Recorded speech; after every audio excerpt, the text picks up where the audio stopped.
الحمد لله الذي أمر ببر الوالدين، وأشهد أن لا إله إلا الله وحده لا شريك له، وأشهد أن محمدا عبده ورسوله صلى الله عليه وأصحابه أجمعين.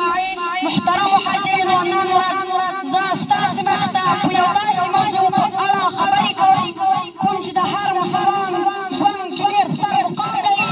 هغه موضوع د والدینو ادب او احترام دی.